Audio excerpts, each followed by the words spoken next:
Shalom jemaat yang dikasihi Tuhan, damai sejahtera Allah penuhi hati kita semua. Firman Tuhan hari ini diambil dari Lukas 10 ayat 20. Demikian firman Allah. Namun demikian janganlah bersukacita karena roh-roh itu takluk kepadamu, tetapi bersukacitalah karena namamu ada terdaftar di sorga. Para murid yang diutus oleh Tuhan untuk pergi memberitakan Injil disertai dengan kuasa Tuhan yang nyata. Bukan saja orang-orang sakit yang disembuhkan, tetapi juga orang-orang yang kerasukan setan dan diikat kuasa jahat dilepaskan. Iblis takluk kepada kuasa Tuhan yang nyata melalui para murid. Hal ini menjadi laporan utama yang penuh sukacita disampaikan oleh para murid kepada Yesus. Dan Tuhan Yesus meresponnya dengan memberikan nasihat yang bertujuan untuk mengingatkan para murid kepada hal yang lebih prinsip, yaitu bersukacitalah karena namamu ada terdaftar di sorga. Bapak, Ibu, Saudara-saudari, apa yang menjadi fokus kita dalam melayani Tuhan dan dalam kehidupan kita sehari-hari sebagai pengikut Yesus? Apakah fokus kita pada mujizat Tuhan, tanda-tanda ajaib yang nyata dalam hidup kita, kedahsyatan Tuhan dalam hidup kita? Bahkan kita bisa mengalahkan kuasa si jahat yang mungkin tujuan kita cukup rohani, yaitu untuk kemuliaan Tuhan.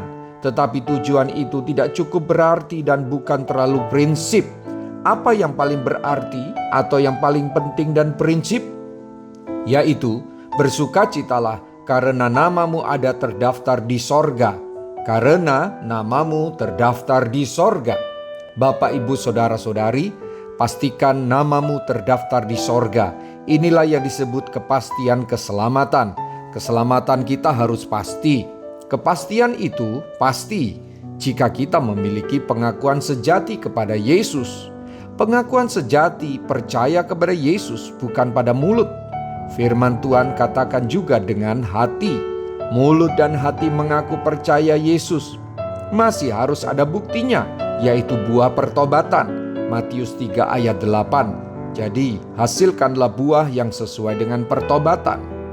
Yohanes berkata tentang salah satu buah pertobatan dalam surat Yohanes, yaitu 1 Yohanes 4 ayat 16. Kita telah mengenal dan telah percaya akan kasih Allah kepada kita. Allah adalah kasih, dan barang siapa tetap berada di dalam kasih, ia tetap berada di dalam Allah dan Allah di dalam dia. Hidup dalam kasih atau mengasihi. Mari Bapak, Ibu, Saudara-saudari, mulai hari ini kita arahkan fokus kita bukan kepada tanda-tanda ajaib atau mujizat, tetapi kepada kehidupan yang menghasilkan buah pertobatan dan buah roh yang adalah bukti bahwa pengakuan percaya kita kepada Tuhan Yesus itu pengakuan percaya yang murni atau sejati. Mari kita berdoa. Tuhan Yesus, terima kasih lagi buat firman-Mu. Engkau menyatakan isi hatimu melalui firman Tuhan dalam Alkitab, seperti pada ayat yang saya baca dan dengar. Saya pasti selamat. Saya berbuah di dalam Yesus sebagai bukti pertobatan saya, manusia baru yang ada di dalam saya, dan menghasilkan buah roh yang merupakan perwujudan sifat-sifat Allah di dalam saya. Bantulah saya ya Roh Kudus, agar saya tidak tertipu dengan diri sendiri.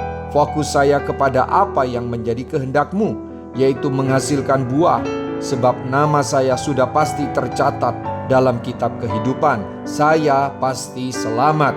Dalam nama Tuhan Yesus, haleluya, amin. Sampai jumpa besok dengan suara gembala, firman Allah yang hidup. Tuhan Yesus memberkati.